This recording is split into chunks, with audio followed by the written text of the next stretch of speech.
네, 여러분 반갑습니다. 과학으로 보는 성서 12주차 강의를 시작하도록 하겠습니다. 여전히 학생들 없는 곳에서 혼자 강의를 하고 녹화를 하는 일은 어색한 일인 것 같습니다. 그래도 이번 학기 끝날 때까지는 좀 익숙해지지 않을까 그런 생각을 해보고 또 바라면서 이제 기도하고 우리 12주차 강의를 시작하도록 하겠습니다.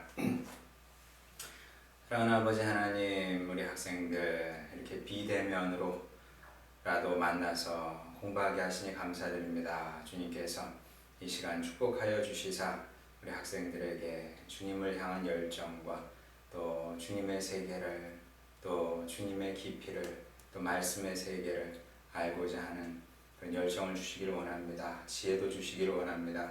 그래서 잘 배우고 또 잘 준비되어서 주님 나라를 위해서 귀하게 쓰임받는 주님 일꾼들 다 되게 하여 주시옵소서. 모든 것 주님께 맡기며 사랑 많으신 우리 구주 예수님의 이름으로 기도드렸습니다. 아멘. 자, 오늘은 빅뱅 이론에 대해서 나누도록 하겠습니다. 여러분이 아시는 것처럼 빅뱅 이론은 우주를 설명하는 현재로서는 표준 모델입니다. 표준 모델이라고 하는 것은 지금까지 알려진 이론 중에서 가장 설득력 있는 이론이다, 이렇게 생각하면 될 것 같습니다. 우주를 설명하고자 하는 시도가 많이 있었기 때문에 다양한 이제 우주 모델이 있었고 그런 것들이 이제 다 지나가고 폐기됐다 이렇게 말해도 과언이 아닐 것 같습니다. 여러분 아시는 것처럼 그 고대 근동에만 해도 우주론이 있었고 그리고 성경이 쓰여질 때 그런 우주론을 받아들였던 것을 우리가 보게 됩니다. 여러분 그 구약 시간에 구약 신학을 배웠는지 모르겠지만 한 번쯤은 이런 그림을 보신 적이 있을 겁니다. 고대 근동의 우주 이해는 이렇습니다. 일단 그 지구가 평평하다고 생각을 했고요. 그리고 지구 끝에는 기둥이 있다고 생각을 했습니다. 그리고 이 아래쪽에는 흔히 우리가 얘기하는 쉐올이 있고요.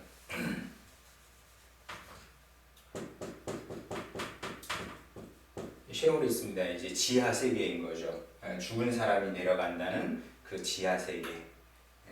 신약에서는 이제 우리 말에는 이제 그 베드로서에 보게 되면은 이제 옥이라고 표현이 되는데 이게 쉐올입니다. 그리고 여기 이제 하늘이 이렇게 둥그렇게 있죠. 여기 이제 사람들이 있고 동물들 사는 세상입니다. 그리고 여기는 일단 요 하늘에는 이제 새 조류들이 사는 공간이고요. 요게 이제 고대인들이 생각했던 지구의 모습이고요. 그 다음에 이 우리가 보는 하늘을 넘어서 그 다음 하늘에는 이제 별, 해, 달, 이런 것들이 있다고 생각을 했습니다. 그리고 그 넘어가 이제 하나님이 계시고 그리고 천사들이 있는 천상계가 되는 거죠. 영어에도 이런 부분이 있죠. 영어에도 우리가 보는 하늘은 이제 스카이라고 그러고 이 스카이 너머는 이제 헤븐이라고 하는 거거든요. 우리나라 말과 달리 추측컨대 성경의 영향을 받지 않았을까? 막연한 제 생각입니다. 언어학적인 결론이 아니고요. 워낙 영어가 됐든 독일어가 됐든 프랑스어가 됐든 서구 언어들은 성경의 세계관의 영향을 많이 받았기 때문에 그렇게 이제 단어도 우리는 그런 식으로 하늘을 구분하지 않지 않습니까? 근데 영어만 해도 그런 이제 구분이 있다는 거죠. 자, 근데 이제 중세 와서 이제 말하자면 이제 세계관이 충돌을 하는 거죠. 세계관이 충돌.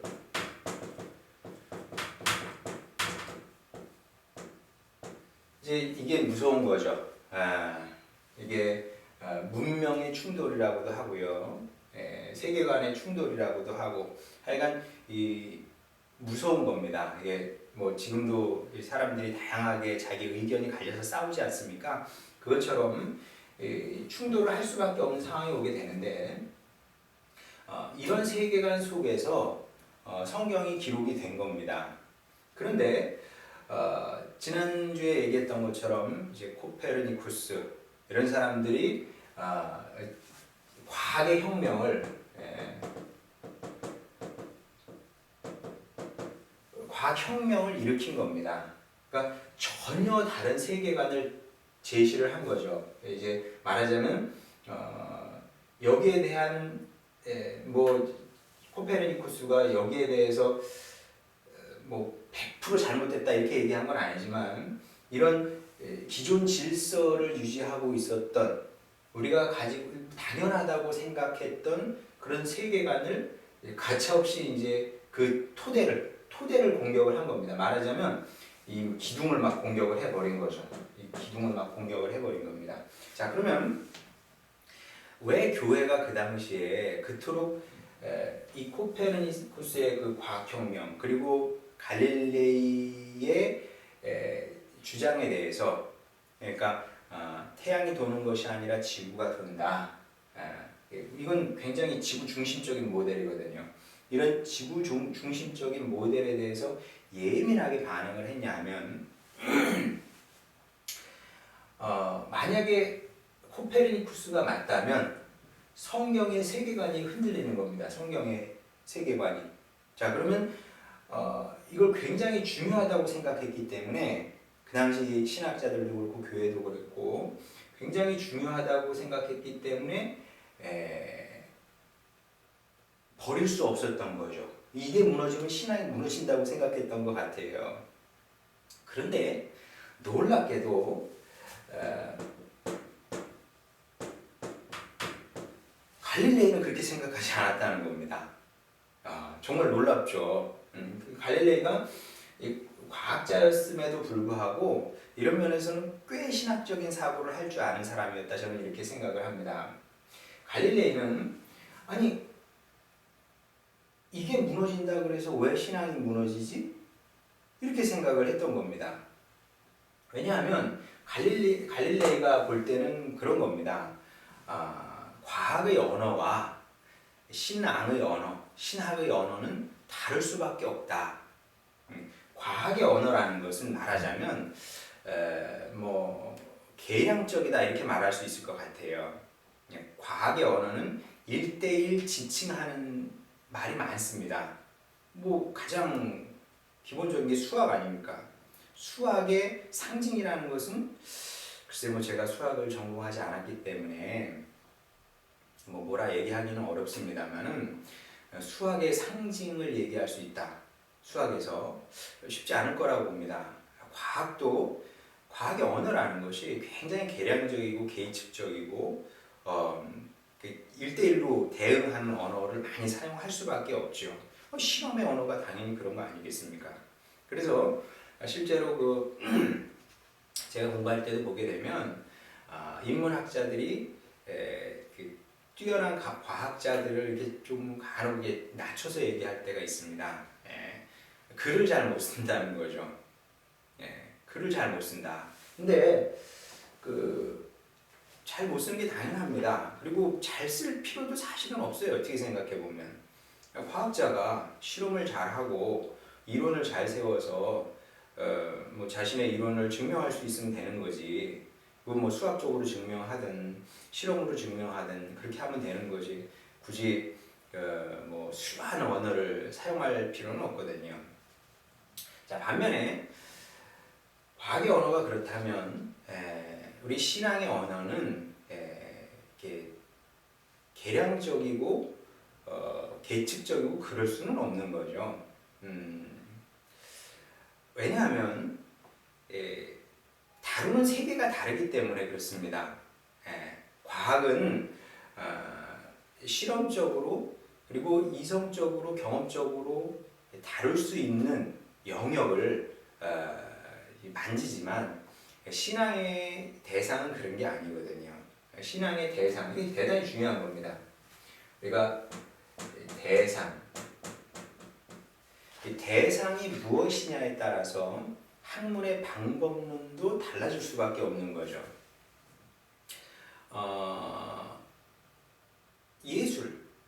예술을 내가 이제 예술을 전공을 한다.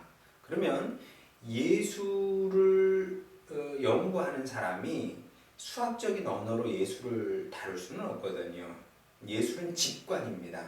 직관이고 어떤 느낌이고 그렇기 때문에 이게 예술에는 비유적인 언어가 많을 수밖에 없고 그런 면에서 그 예술과 신앙이 어느 정도 통한다고 할 수가 있습니다.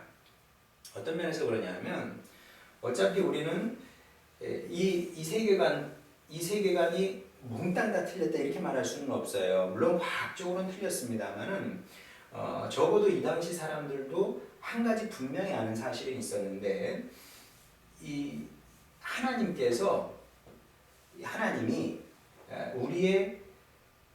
우리가 경험적으로 증명해낼 수 있는 분은 아니었다는 거죠. 그래서 우리가 볼 수 있는 영역을 여기까지 제한한 겁니다. 여기까지 우리가 볼 수 있는 영역을. 그리고 그 영역 너머에 계신 분이라고 본 거죠.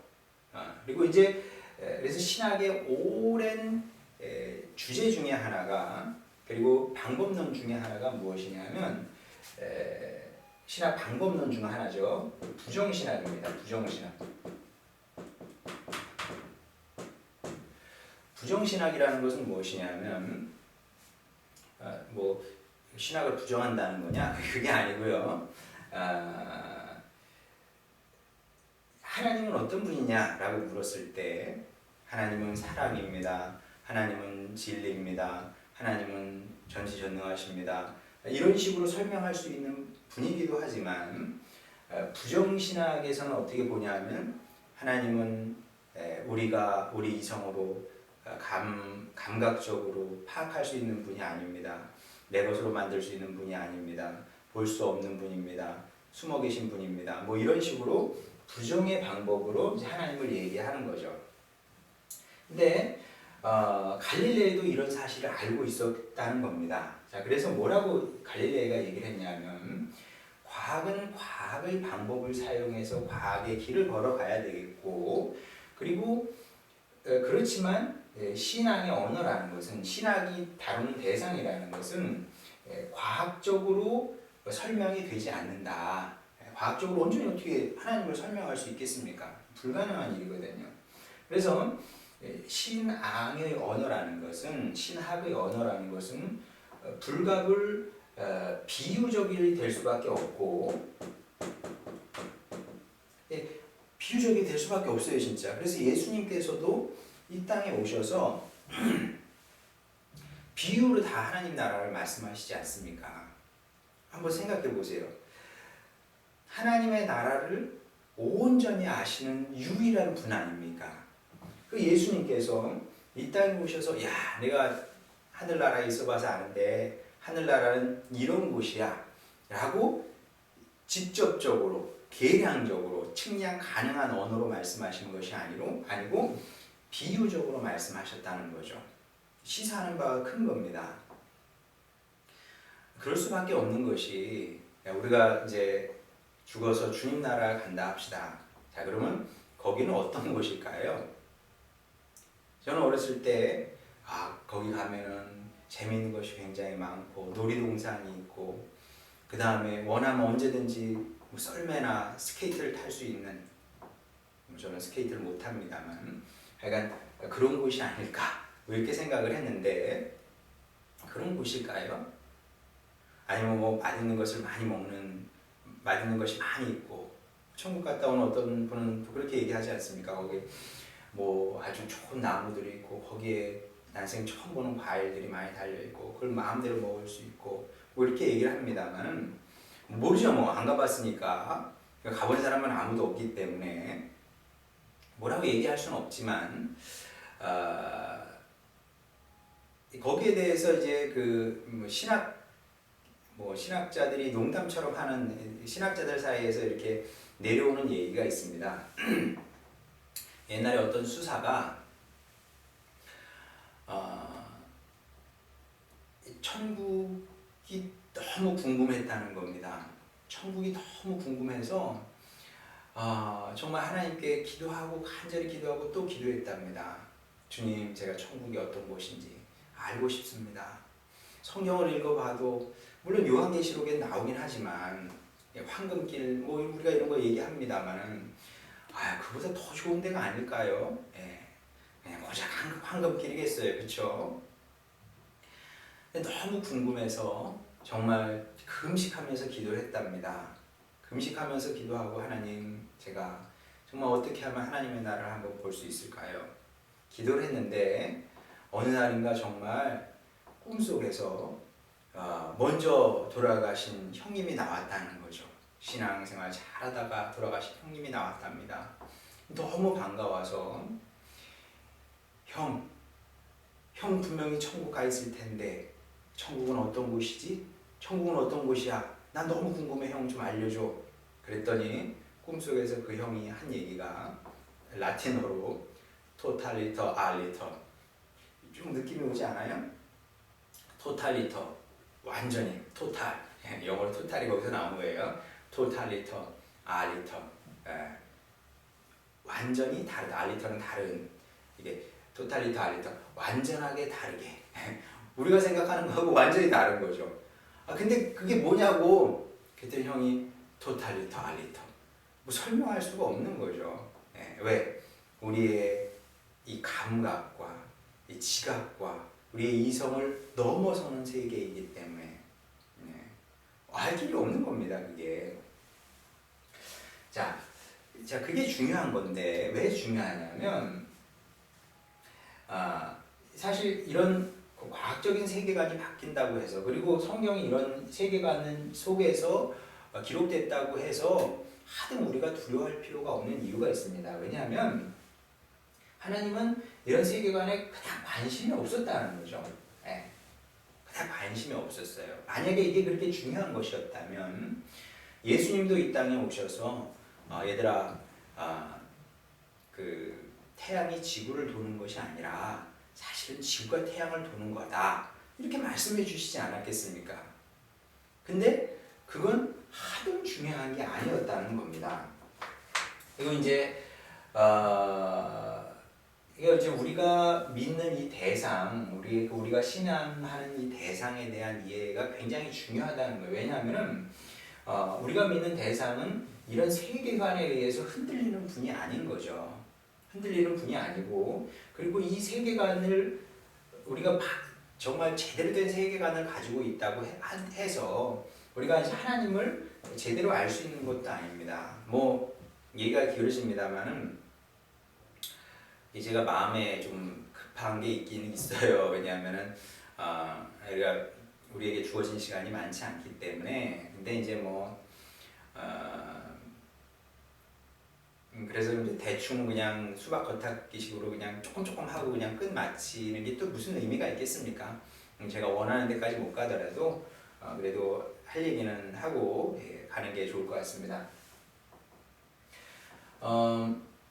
우리가 믿는 이 대상에 대한 이제 근본적인, 근원적인 이제 확신, 그리고 이해가 필요하다는 겁니다. 어떤 이해냐면 우리가 최선을 다해서 신앙생활을 하고 또 신학 공부를 하고 성경을 읽고 묵상을 하고 연구를 합니다.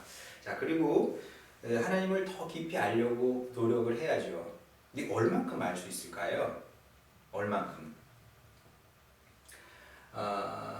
뭐 제가 지난 시간에도 얘기했습니다만은 이 시간에 제가 얘기했나? 이번 학기에 제가 두 과목을 급작스럽게 맡게 됐고, 그리고 이제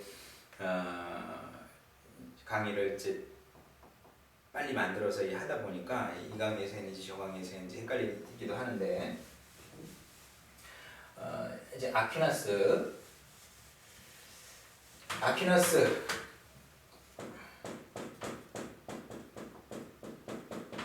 뭐 여러분이 아퀴나스를 이제 연구를 하게 될 수도 있고 안 하게 될 수도 있는데 굉장히 재미있는 분입니다. 이분은 뭐 여러분이 잘 아는 이제 신학대전을 쓰신 분이고 그리고 신학대전은 우리 교회뿐만 아니라 철학자들도 철학 영역에서도 철학계에서도 신학대전은 연구를 하고 있고 철학에서도 굉장히 중요한 사람으로 생각을 할 만큼 뛰어난 신학자였죠.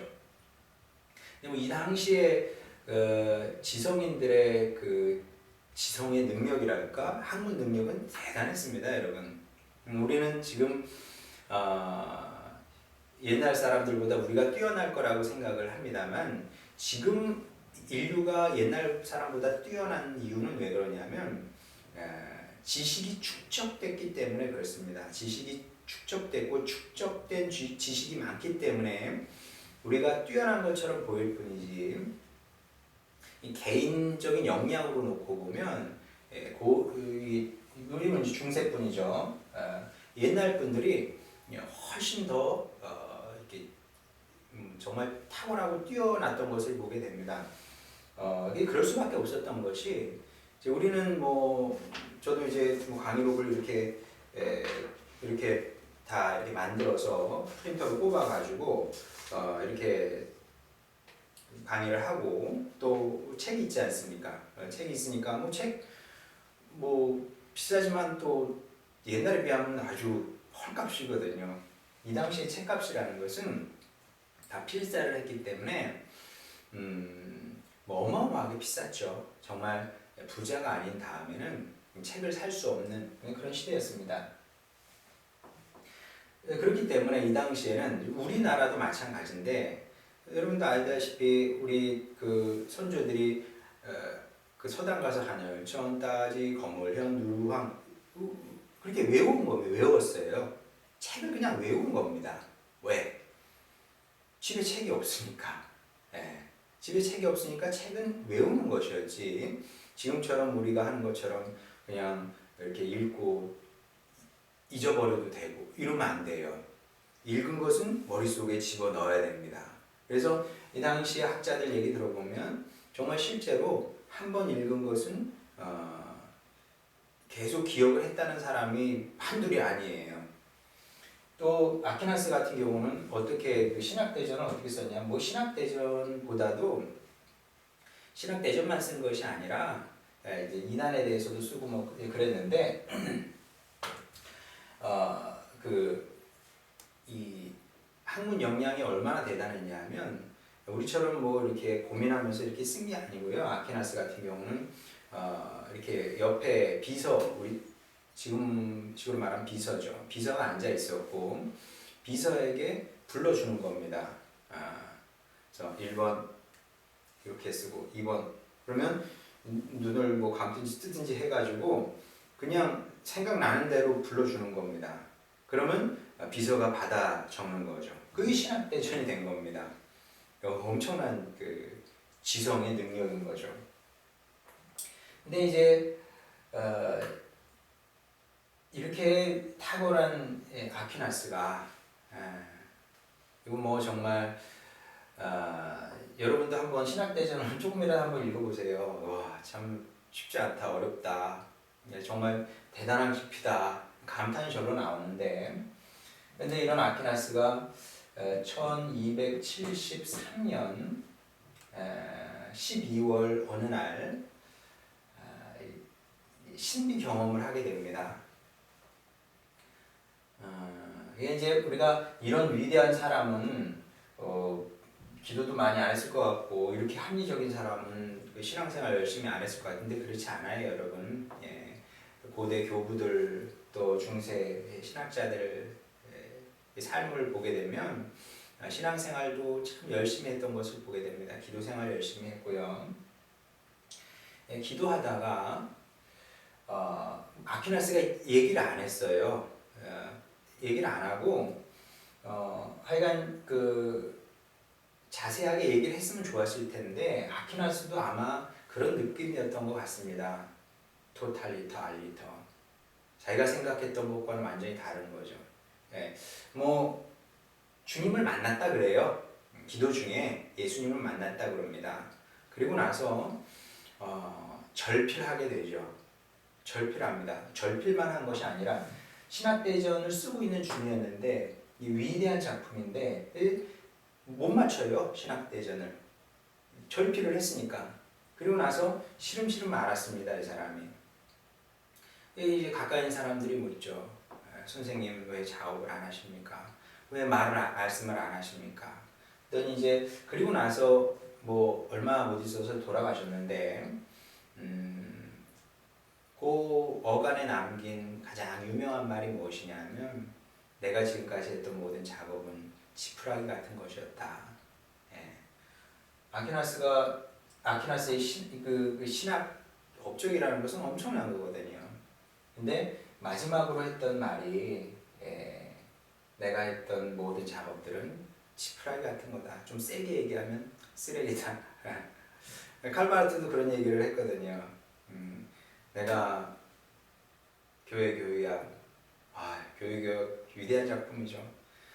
썼지만 천국 가면 아마 천사들이 이걸 가지고 뭐 조롱하지 않겠냐, 낄낄거리고 웃지 않겠냐, 뭐 그런 얘기를 했는데 그런 거죠. 뭐 말하자면. 그러니까 이제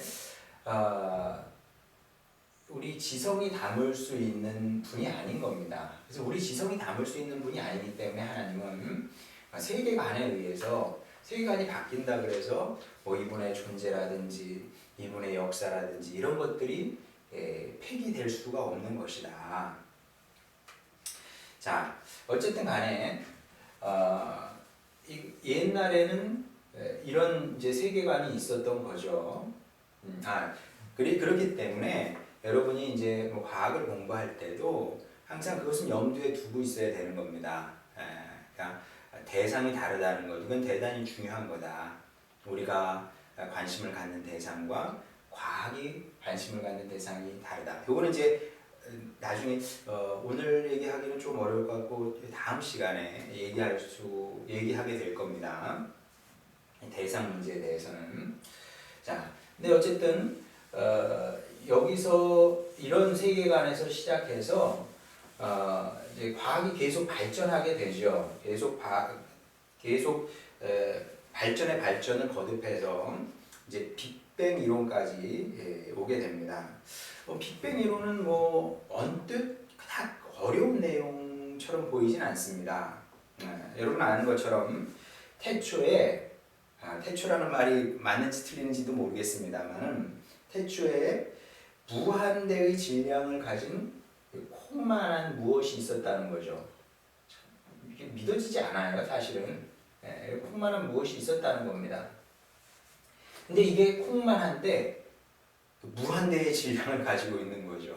이 처음에 대한 이야기는 정말 어떻게 생각해보면 황당무계한 거예요. 이게 어떻게 가능합니까? 콩만한데 무한대의 질량을 가지고 있는 건데, 근데 이놈이 갑자기 뱅 하면서 터지면서 엄청난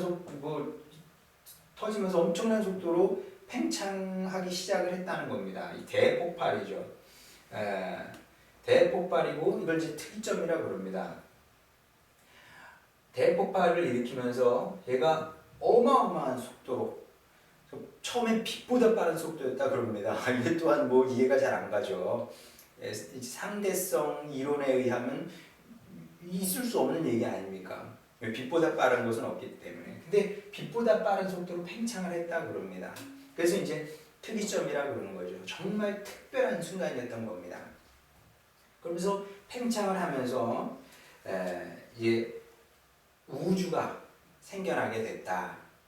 그 과정에서 뭐 우리 이제 은하에 이제 우리 은하도 생기게 됐고 밀키웨이라고 그러죠. 그리고 뭐 우리 태양계도 생겨나게 되고 지구도 생겨나게 됐다. 이런 얘기입니다. 자, 뭐 이렇게 들으면은 그렇구나. 이해는 됩니다만은 곰곰이 생각해 보면 이게 절대 쉬운 내용은 아니라는 겁니다. 왜냐하면 여러분도 한번 생각해 보세요. 무한대의 질량을 가진 이 콩만한 무엇, 정말 무한대의 질량을 가진 이 콩만한 무엇이 있었다는 건데, 얘는 도대체 뭡니까? 얘는 물질입니까? 비물질입니까? 무한대의 질량? 그래서 여러분은 이제 우리는 그 물질, 비물질 이렇게 구분을 하지 않습니까? 보세요. 얘는 물질이고, 그다음에 비물질은 또 무엇이 있으려나? 뭐 눈에 보이지 않는 거, 그런 게 이제 비물질이겠죠. 근데 우주 과학자들, 우주 물리학자들을 당황스럽게 하는 것이 무엇이냐면, 우주를 계측적으로 연구를 하는 겁니다. 물리학자들이 뭐 주로 머리가 대단히 좋은 사람들이기 때문에 수학 천재들 주로 아니겠습니까? 그래서 이제 이 우주에 이제 우리 은하라든지 이런 것들을 이제 총 질량을 계산을 하는 겁니다. 자, 그러면 질량을 계산하게 되면, 예를 들어서 질량이 우리 은하의 질량이 100이다. 100이다라고 하면 질량 계산은 수학적으로 분명히 100이 나온 거예요. 그럼 질량이 100이 돼야 되거든요. 근데 실제로 우리 은하계에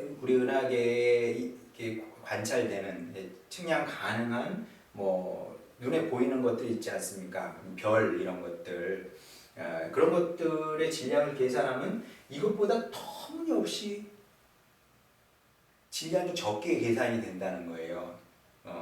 자, 그러면 이게 이해가 안 되지 않습니까? 자, 수학적으로 100이 나왔으면 쉽게 말하면 그런 거죠. 자, 우리 교회 안에 지금 100명이 있는 겁니다. 100명이 있어요. 무게를 쟀더니, 자, 몇 톤이 나오겠죠. 예를 들어서 무슨 10톤이 나왔다고 칩시다. 그러면 개별적으로 성도들을 이제 무게를 재보는 거죠. 개별적으로 무게를 쟀더니 1톤밖에 안 나온 겁니다. 이게 상식적으로 말이 안 되는 거잖아요.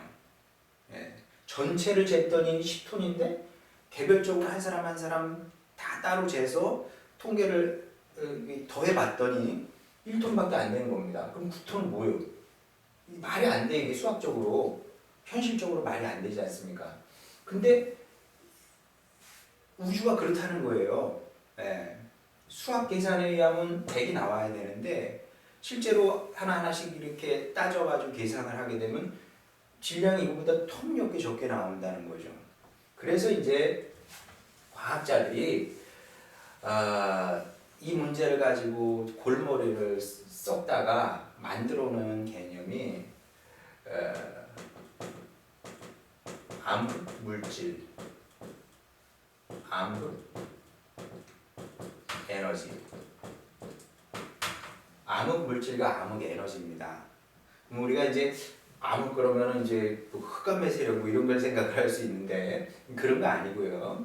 암흑은 말하자면 여기서 암흑이라는 것은 정말 베일에 가려진 어떤 겁니다.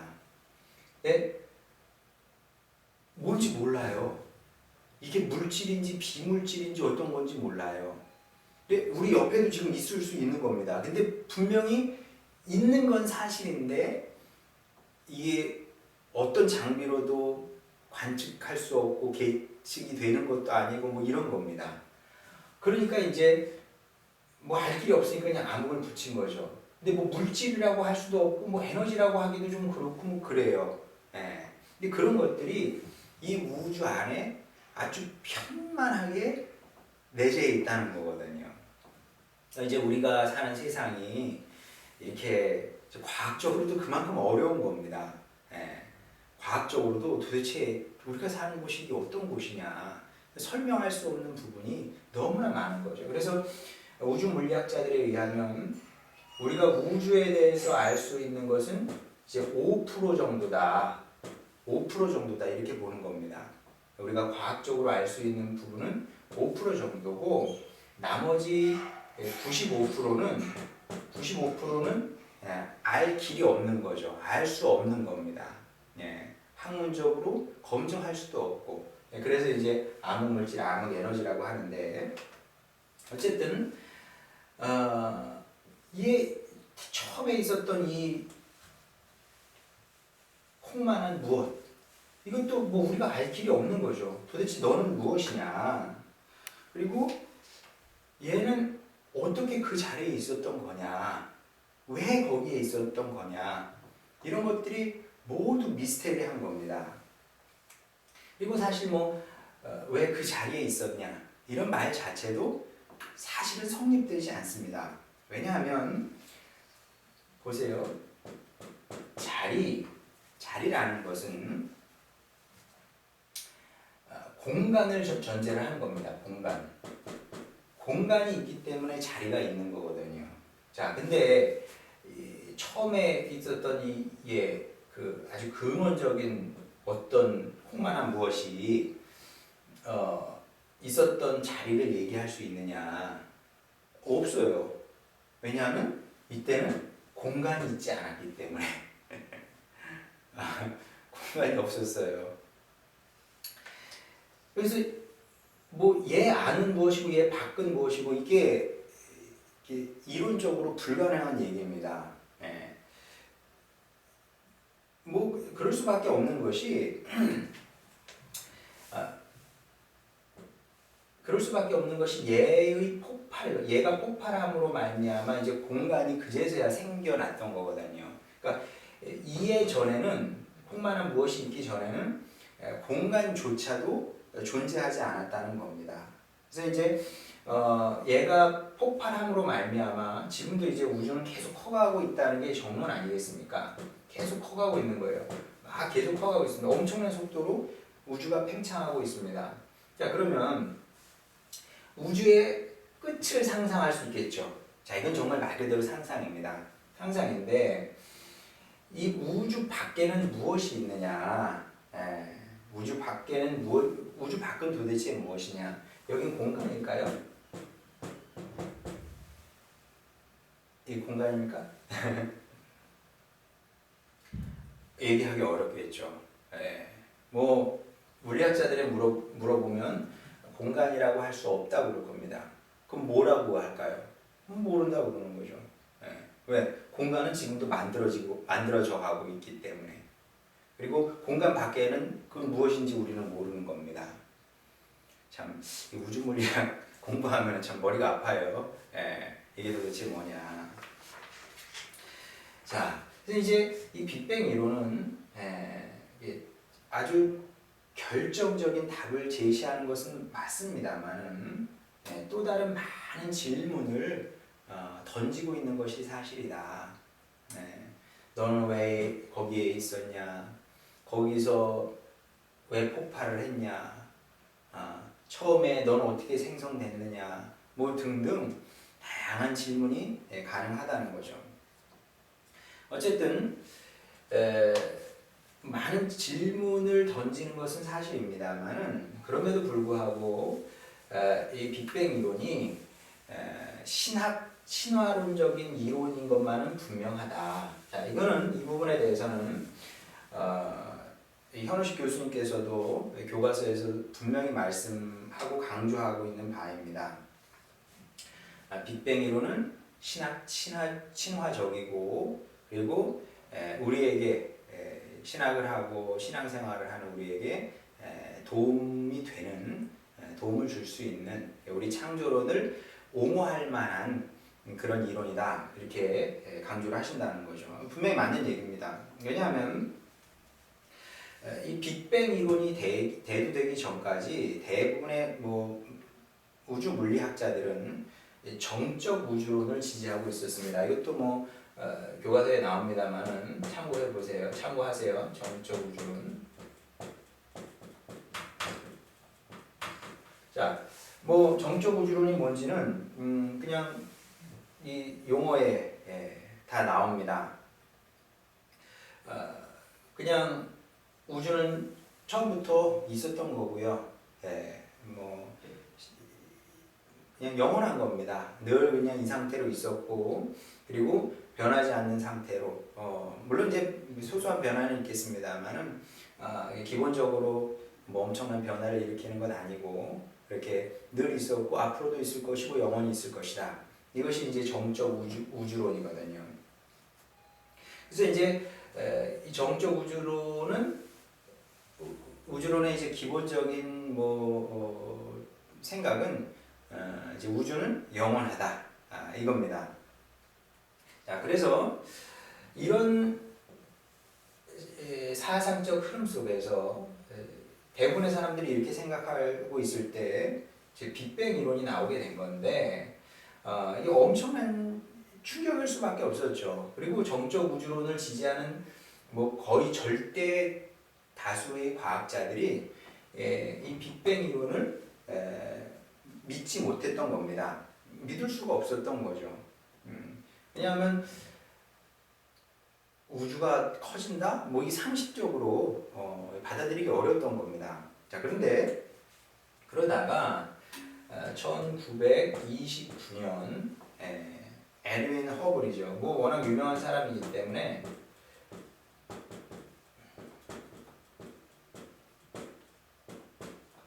여러분도 이미 여러분이 아는 사람일 테고 그리고 이렇게 영어 스페링도 알아둬도 나쁘지 않을 것 같습니다. 어쨌든 1929년 그 실험을 하게 되는데 그렇죠. 실험이라고 할 수 있죠. 이 당시로는 최첨단 천체 망원경을 가지고 아주 특별한 관측에 성공하게 됩니다. 정말 그 20세기에 가장 위대한 특별한 관측이다 이렇게 말해도 관측 중에 하나다 이렇게 얘기를 해도 틀리지 않을 것 같습니다. 이분이 우주에서 나오는 이제 빛이 우주에서 계속 우리를 향해 오지 않습니까? 그 빛을 측정했더니 놀랍게도 거의 모든 은하가 우리 은하가 이제 여기 있으면 우리 은하가 여기 있다고 하면 이런 은하가 이쪽으로 수천억 개 있는 거 아니에요? 수천억 개 어마어마하게 많은 은하가 있지 않습니까? 근데 우리가 여기서 관찰을 해보니까 이 모든 은하들이 점점 멀어지고 있다는 거죠. 점점 멀어지고 있어요. 그래서 처음에는 허블도 이거를 믿기가 어려웠다고 그럽니다. 야, 이게 도대체 뭔 일이냐. 왜냐하면 당연히 다 정적 우주론을 생각하고 있었을 때이기 때문에 이게 상식 아닙니까? 이 상식이 깨진다는 것은 쉬운 일이 아니거든요. 받아들이기 어려운 일입니다. 그래서 처음에는 이해를 못하고 받아들이기 어렵다가 이제 과학자들의 특징이 무엇이냐면 측량되고 계측된 사실 앞에서는 굉장히 겸손하다는 겁니다. 자, 실험적으로 무엇이 증명이 됐어? 계측적으로 무엇이 증명이 됐어? 거기에 대해서 뭐라고 얘기하겠습니까? 또 다른 반대 계측 이론 혹은 증거가 나오지 않는 이상 그 최신 망원경이 그렇게 관측을 한 거니까 그러니까 이제 정말 하루아침에 이 빅뱅 이론이 주목을 받게 되고 주목받는 것을 넘어서 급격히 이제 표준 모델로 표준 이론으로 대세를 잡게 되는 겁니다. 그리고 이제 우주가 계속 팽창한다는 의미에서 빅뱅 이론은 정적 우주론과 달리 동적 우주론이다.